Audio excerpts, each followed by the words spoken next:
The odd thing about summers. The odd thing about summers, wrote Malin in her diary, is that they are over so quickly. Before the Melkersons really felt they were settled in, their first summer on Seacrow Island had come to an end, and it was time to go back to town. "I can't think of anything more crazy," said Nicholas. "Why do the schools have to begin again in the middle of the summer holidays? Can't you write to the school supervisors, Daddy, and tell them to change such a stupid habit?" Melker shook his head. "The school supervisors are as hard as nails. It's you who must just adapt yourself," he said. "It feels as if we got here only a moment ago," wrote Malin in her diary. "And now we have to leave everything.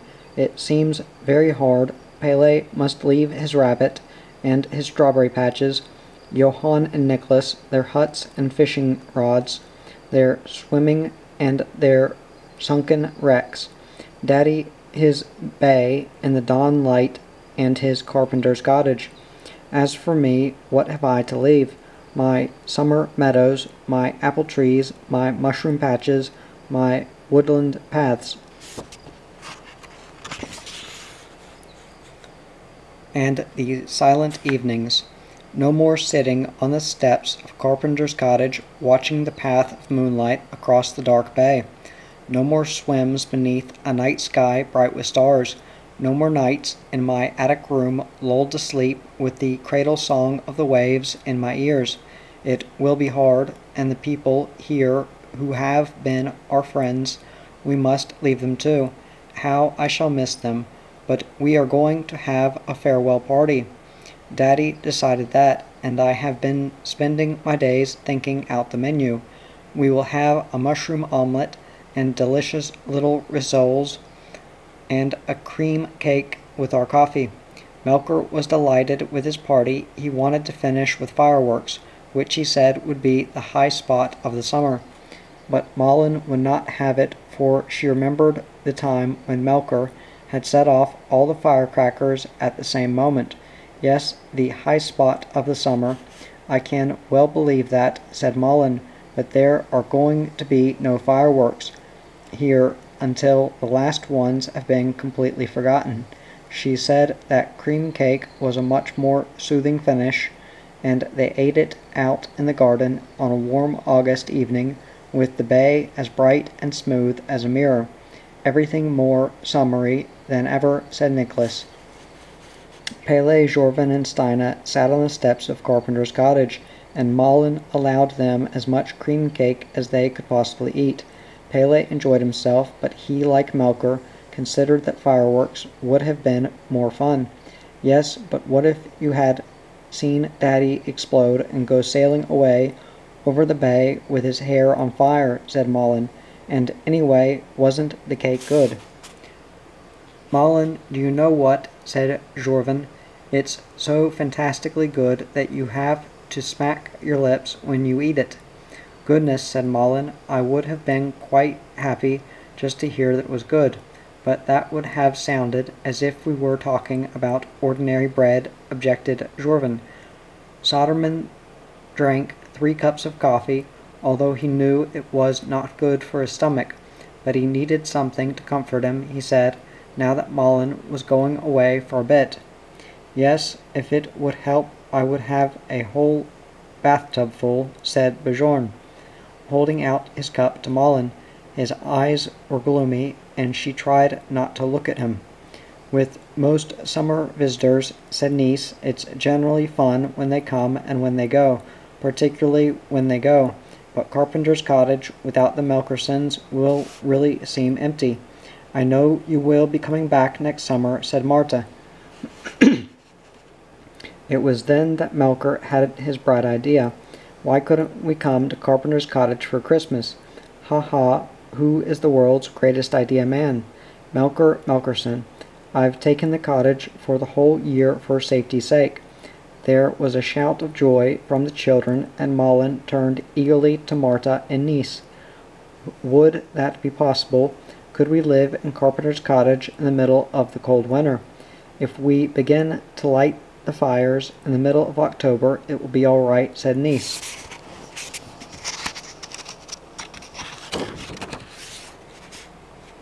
Melcher declared that he could not have the whole of Carpenter's cottage, for which he had paid rent, standing empty for the rest of the year. One must have value for money, and must spend Christmas here, even if one's ears are frozen off. He took hold of Jorvin and danced around and around with her. With a hey and a ho and a hey, nonny no. We'll have a happy Christmas Eve together. Oh, he shouted. And not only at Christmas, but now, this very evening, said Melcher, because we are going to meet again in a couple of months. I want to see happy faces around me. Did you hear what I said at Bosun? He asked sternly.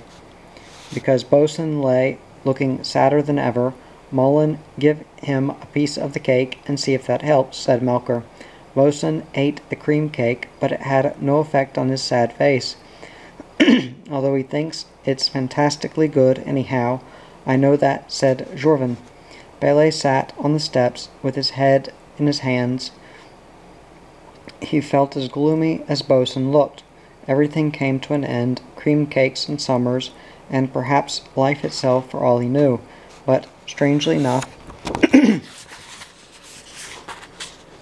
a little bit of cream cake had been left over, and when the party came to an end, the plate stood there as a treat for all the wasps. Lucky wasps, they could stay in Carpenter's cottage, for little wasps had no need to go back to town and go to school.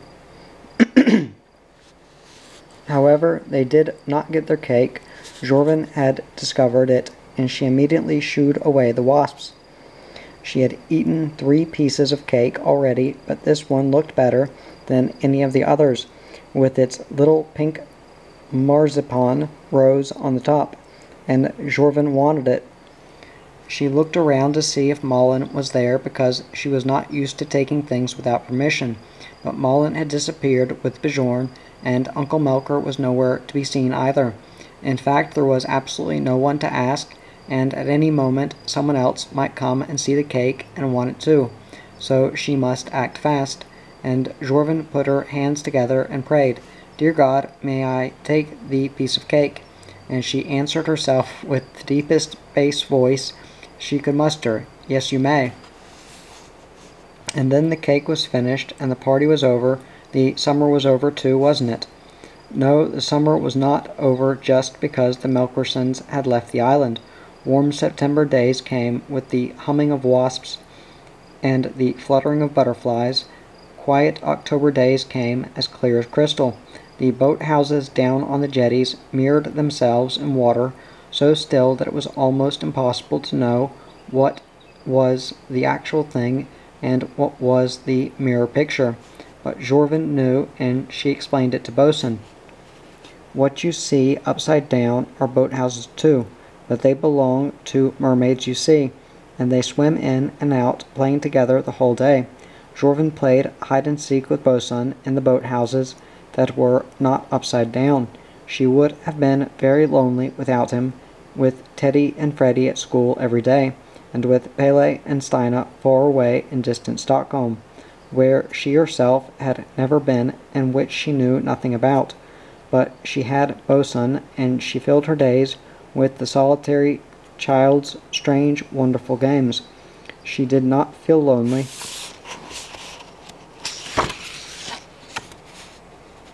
And slowly the autumn darkness sank down over Seacrow Island, and the people who lived there. The lights shone out of the windows in the evening, small solitary lights in the midst of the coal-black darkness. So few people lived out here on the island, and when the darkness came and the autumn storms whipped around their houses, and the sea lashed furiously against the jetties and boat-houses, there were 1 or 2 among them who wondered why they lived in the uttermost part of the sea, but they knew they could not live anywhere else. The boat from the town came only once a week. There were no summer visitors on board, nobody except the crew, but Nice went down to fetch his goods and stood waiting without fail for the boat to arrive, and Jorvin waited too with Bosun beside her in all weathers, even though sometimes it was pitch black when the boat eventually arrived, and even though there was no Pele on it. but Pele wrote letters because he was back in school and he could write with capital letters. He did not write to Jorvin, but to Yoka, although it was Jorvin who had to go to Yoka on Uncle Jansen's farm and tell him what was in the letter after Freddie had read it to her. "Dear little Yoka," wrote Pele, hold out, I'm coming soon." One morning when Jorvin woke, there was ice on all the puddles in which she had paddled the day before. For a long time she had great fun crushing the ice to pieces under her boots, but the following day there was still more ice, and it grew colder and colder until one night even the bay was frozen. "I've never seen ice so early," said Marta. The icebreaker had to come and make a channel for the boat, and it still took 10 hours to work its way through the ice to the outlying islands. And then at last it was Christmas. The Gronkvist shop was full of Father Christmas advertisements, and all the people from all the islands around crowded in to buy Christmas fare. Teddy and Freddie had Christmas holidays and helped in the shop. Jorvin was in the way everywhere.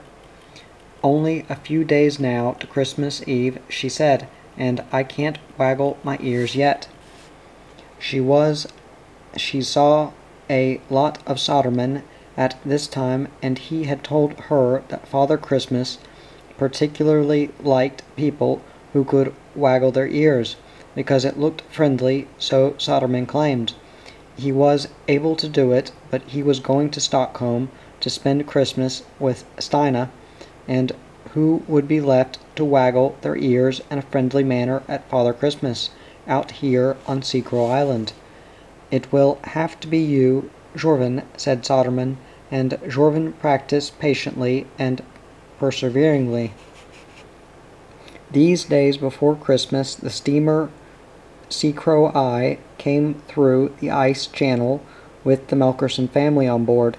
They all stood at the rail, staring at their summer island, which now lay white and silent, engulfed in snow and surrounded by ice, strangely beautiful and unfamiliar, with white roofs on all the boathouses, and empty jetties where no boats were moored. It was their summer island, but they did not recognize it. But they could see Carpenter's cottage among the snowy apple trees. Smoke was rising from the chimney.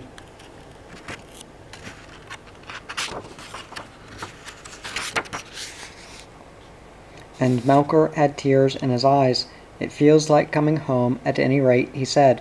And there stood Niece Gronkvist on the ice beside the channel, and now Teddy and Freddie were rushing down, and there was Jansen arriving in his sledge with Soderman and Jorvin. A thin little clang of bells reached their ears, and Pele responded with his whole body. It was Christmas now, and he would soon see Yaka again. And Bosun, there he was. Pele's eyes lit up when they caught sight of him. Jorvin waved and shrieked, but he did not notice it. He saw no one but Bosun. Everything is quite different from summer, Johann and Nicholas decided. Not Teddy and Freddie, of course. They shouted and yelled and squawked like cormorants, and were, thank goodness, the same as ever. But otherwise it was like coming to a different world. Neither Johann nor Nicholas gave a thought to what it would be like to live in this world, in the midst of snow and ice, alone and cut off from civilization. They regarded all this wintry difference as something exciting and adventurous, arranged more or less for their pleasure. The boat at last came to a stop. It could not get right into the jetty, and they had to climb down onto the ice by a ladder. "At last we've reached the North Pole," said Johann. "All members of the expedition disembark." He climbed down the ladder first, and the others followed. Then they saw Bjorn coming across another ladder, which had been laid right across the steamer channel. It was a shaky and rather precarious bridge, but it was the sort of bridge one had to use if one lived at Norsund and wanted to get over to Seacrow Island, and Bjorn had obviously wanted to get to Seacrow Island today. Why have you come? Something special? Soderman asked disagreeably. But Bjorn did not answer, for now he saw Malin, with a hey and a ho and a hey no. Well, have a happy Christmas together, oh, shouted Melker, and grabbed hold of Jorvin, but she dragged herself loose because she wanted to go with Pele, and so she must hurry. Pele had no time to say hello to anyone but Bosun. Then he ran across the ice to the jetty as fast as his legs could carry him, and as quickly he ran down the whole of the village street. Jorvin could not keep up with him. She shouted angrily to him, but he did not stop, and she saw him disappearing in the dusk far in front of her. But she knew where she would find him. Yoka, little Yoka, here I am. I've come back to you. Pele was sitting with his rabbit in his arms when Jorvin walked into Janssen's cowshed. It was so dark that she could hardly see him, but she heard him prattling to his rabbit, almost as if Yoka had been a human being. Pele, guess what I can do, said Jorvin eagerly. I can waggle my ears now. But Pele did not listen to her. He went on talking to Yoka, and she had to say it 3 times before he bothered to answer her. Let me see, he said at last, and Jorvin stood in the sparse light by the window and began. She made the wildest grimaces, and then she asked hopefully, was that all right? No, said Pele.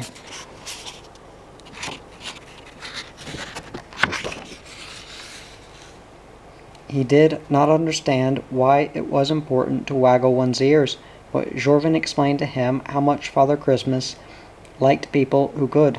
Then Pele laughed loudly and said that, to begin with, there was no Father Christmas, and that meant that he could not like people who could waggle their ears any more than he liked other people, so it would be much better for her to learn something more useful, whistling, for example.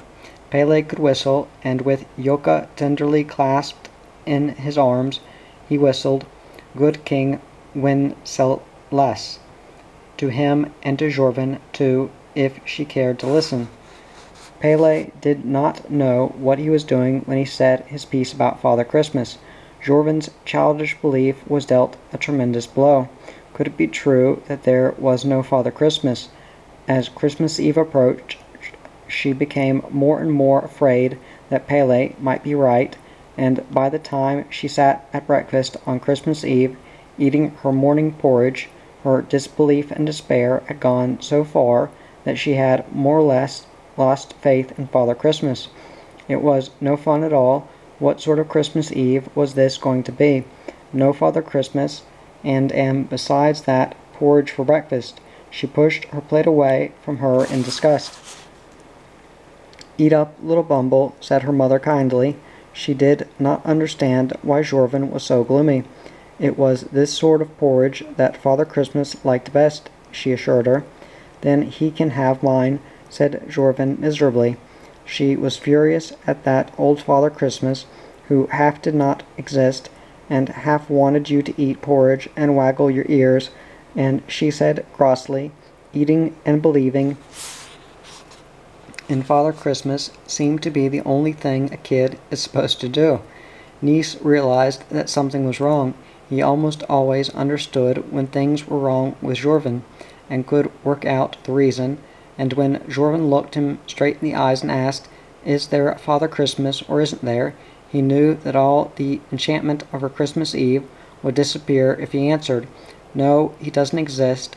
So he showed her the old wooden bowl that his own grandmother had filled with porridge every Christmas Eve and put out at the corner of the house for Father Christmas.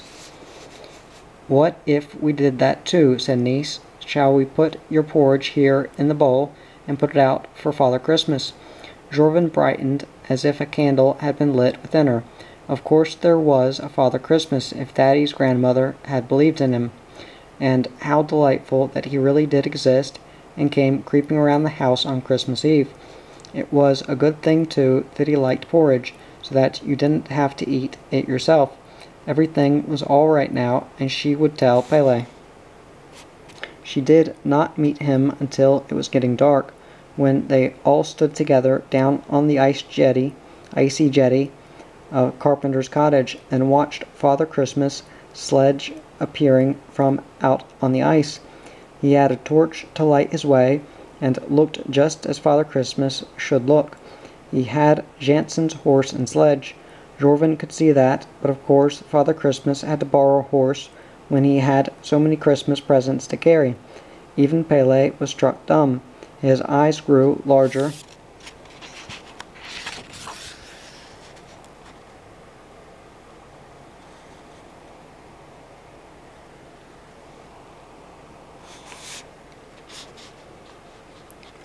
and larger, and he pressed himself closer to his father.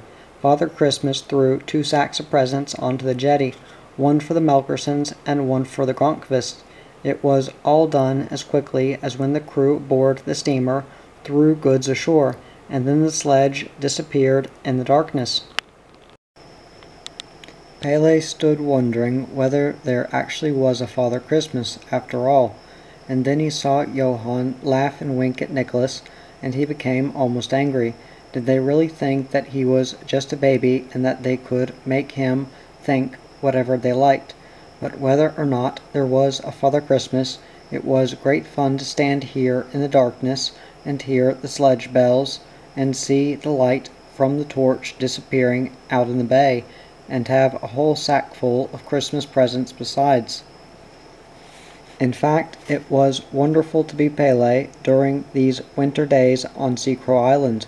Malin watched him going about, shining with happiness, and one evening when they were alone in the kitchen, she asked him why he was enjoying himself so much.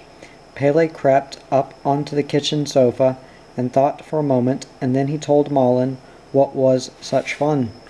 For example, he said, going out first thing in the morning when there's new snow and helping to shovel away to the well and the woodshed, seeing the tracks of different birds in the snow, putting the Christmas wheat sheaf up on the apple tree for all the sparrows, bullfinches, and tits, having a Christmas tree which you've brought from the woods yourself, coming home to Carpenter's cottage as dusk is falling when you've been out skiing, and stamping off in the snow in the hall, and coming in and seeing the fire burning in the kitchen grate, and seeing how the kitchen looks with all the lights, waking up in the morning while it's still dark and hearing Daddy making a fire in the stove, lying in bed and watching the light flicker behind the shutters of the stove, crossing the attic in the evening and feeling a little frightened of the dark, but only a little, going out on the ice right to the edge of the steamer channel and feeling a little afraid, sitting in the kitchen and talking to Malin like now, eating buns, drinking milk, and not being afraid at all. Oh, and of course, sitting in Jansen's cowshed and talking to Yoka. That's almost the greatest fun of all. But have you heard that the fox took one of Jansen's hens again last night? He asked Malin. Pele was afraid of that fox. For 2 consecutive evenings he had taken hens from Jansen, and a fox who took hens could also take rabbits. That was a dreadful thought. The fox was creeping about everywhere. Of course, it was the fox which had eaten Jorvin's Christmas porridge, although she thought it was Father Christmas. What did Malin think? Wondered Pele. Perhaps the fox, and perhaps Father Christmas, said Malin. Pele lay awake for a long time that evening and was anxious about his rabbit. Of course, he had Yoka safely in the cowshed, but foxes were cunning, particularly when they were hungry. Foxes should be shot, thought Pele. He was not generally so bloodthirsty, but now he lay in bed, and in his mind's eye saw the fox leaving his lair in the cow field and creeping across the quiet snow toward Jansen's cowshed. Pele began to perspire as he lay there, and he slept fitfully all night. Next morning he happened to meet Bjorn, who was coming from the forest with a newly shot hare. Pele shut his eyes to avoid seeing the poor little hare. Why didn't Bjorn shoot that stupid fox instead? Uncle Jansen would be very glad if he did. Bjorn thought so too when he heard what had happened. We must put an end to that rascal. You can tell Jansen that I'll try tonight. What time shall we come? Pele asked eagerly. We, said Bjorn. You won't be coming at all. You'll be lying in bed asleep. I certainly won't, said Pele. He did not say this to Bjorn, but to Yoka a little later, for the wonderful thing about Yoka was that he could not make any objections.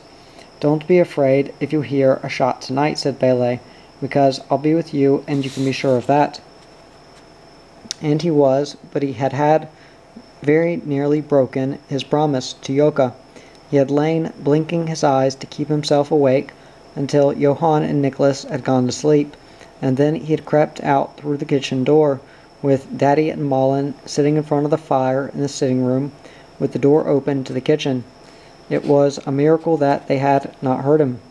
And then he had gone out into the moonlight night, and had run along a snowy road, absolutely alone, to the dark cowshed, which was not at all as homey as it usually was. He had crept in silently, afraid that Bjorn might see him. He was really afraid as he felt his way over to Yoka. Oh, little Yoka, I'm here after all. A cowshed at night is a strange place. It is silent, the cows are asleep, but one hears noises. Now and then a chain rattles when a cow shifts a little. Now and then a hen cackles, and if she were dreaming about the fox. Now and then you can hear Bjorn fixing his gun and whistling quietly behind his shutter. The moon shines in through the window, and there is a path of moonshine across the floor. The farmyard cat glides over it, and is immediately swallowed by the darkness again, and you can see only his yellow eyes shining. Poor farmyard rats, if they are out tonight, and poor Yoka, if Pele were not there to protect him from the fox.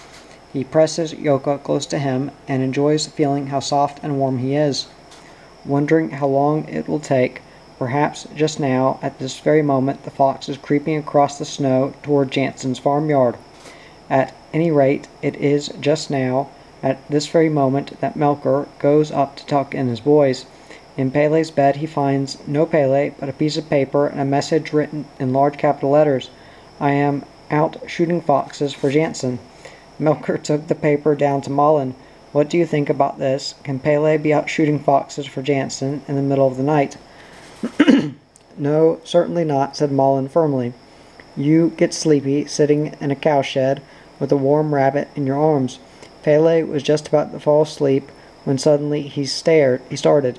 He heard Bjorn cocking his rifle, and in the moonlight he could see him over beside the shutter in the wall. He saw him lift the rifle and aim. Now the fox is coming, and now he is going to die, for his life is over. He will never return to his lair in the cow field, and it is Pele who has arranged it all. With a shriek, Pele put the rabbit hastily back and rushed out to Bjorn. No, don't shoot. Bjorn was absolutely furious. What are you doing here? Get out of the way. I'm going to shoot. No, cried Pele, and clung to his legs. You mustn't. Foxes have to live too. And certainly no fox died that night for Pele's sake. There was no fox out there in the moonlight, but instead Malin on her skis. Bjorn turned white. Think what would have happened if he had shot, if Pele had not stopped him. It was a good thing you came, said Pele to Malin when he lay in his bed again. He had promised never to go on a fox hunt at night again, and Malin had assured him that the fox could not take Yoka as long as he was securely fastened in his hutch. But now Pele lay fidgeting. There was something that troubled him even more than the fox. Malin, he said, are you going to marry Bjorn? Malin kissed him, laughing. No, I'm not, she assured him. The fox can't catch Yoka, and Bjorn can't catch Malin, as long as we each stay in our little hutch. Winter days were short, and dusk came early. During the long evenings, everyone collected in the kitchen, which was the warmest spot in the cottage. To tell the truth, it was the only really warm place in the whole carpenter's cottage. The nights were cold. The boys slept in their attic in warm pajamas and sweaters. Melker fared well in his little room off the kitchen, but Mullen had to move down to sleep in the kitchen.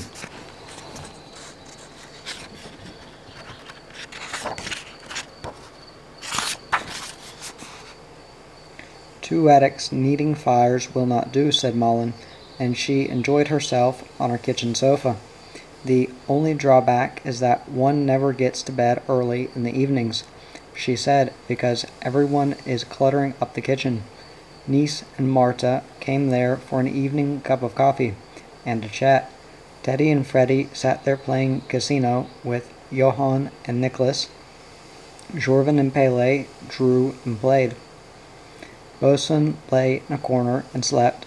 Mullen knitted. Melker sang and chatted and was generally happy. Outside it was the coldest of winters. Cold stars shone over the icy bay, and the cold hit you as you turned the corners. Then it was delicious to settle down in a warm kitchen.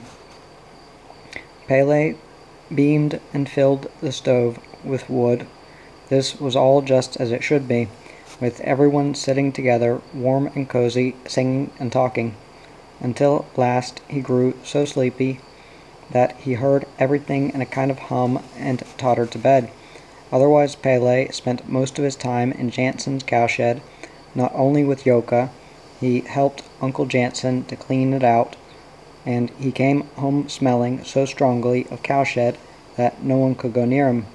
Mullen had to put aside a pair of old ski pants and an ancient cast-off jacket and as cowshed clothes, which Pele had to take off in the hall as soon as he got indoors. Then we will burn them when we leave, said Mullen.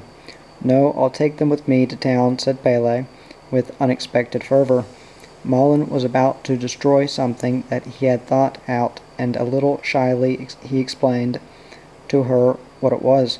I want to keep them in a special cupboard, he said, and when I miss Yoka badly, I can go there and smell them. Jorvin went with him to Jansen's cowshed once or twice, but finally she got tired of it. I don't want to be with cows the whole time, she said. Instead, she skied. She had been given a pair of skis for Christmas, and she struggled about the island perseveringly. When she fell, she found it difficult to get up by herself, so she lay there, kicking her legs like a beetle, until Teddy or Freddie helped her onto an even keel again. But they were very seldom around nowadays. They spent most of their time with Johann and Nicholas, being secret again. They had a secret snow castle which anyone with eyes in his head could see down by Crow Point. They spent most days there, but sometimes they grew tired of it and set out on long ski tours across the ice to other islands, or else they fished for herring with Soderman, who was at home now and swore he would not go to town again for a long time. Everyone was busy with his own affairs, and Jorvin continued to be a rather solitary Jorvin, with Bosun as her dearest companion. One very cold day, when the sky was icily green over Seacrow Island, and the white beam by Carpenter's cottage was white with hoarfrost, Mullen came home from a ski trip and found Jorvin crying on a little hill behind Soderman's cottage. She generally only cried when she was angry, but this was an unhappy crying, because her feet were so cold that they ached, and she was overcome by the feeling of desertion which comes when one has been wandering about in the snow for hours and has suddenly noticed how terribly cold one is. Soderman's cottage was locked up, and there was no one at home either there or at Carpenter's cottage, and Teddy and Freddie had forgotten that they had promised to look after her.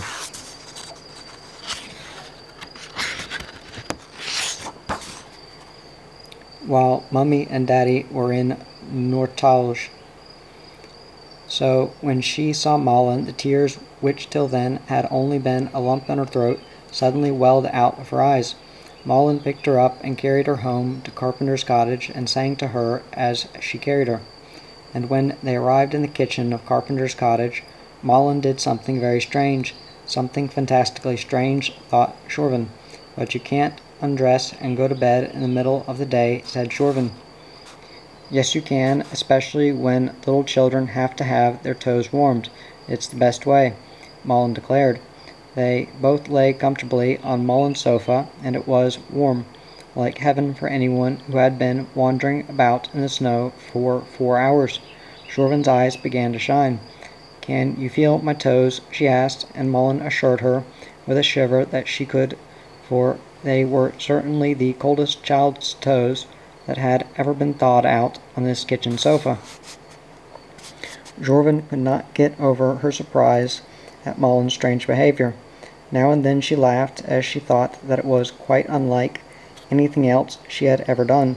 But you shouldn't go to bed in the middle of the day, she said again. Yes, you should, if your hands and feet are full of snow, and your eyes are full of tears. You certainly must, said Malin. Shorven yawned. Don't sing that sad little song you've just been singing. Sing one that makes my toes warm. Malin laughed.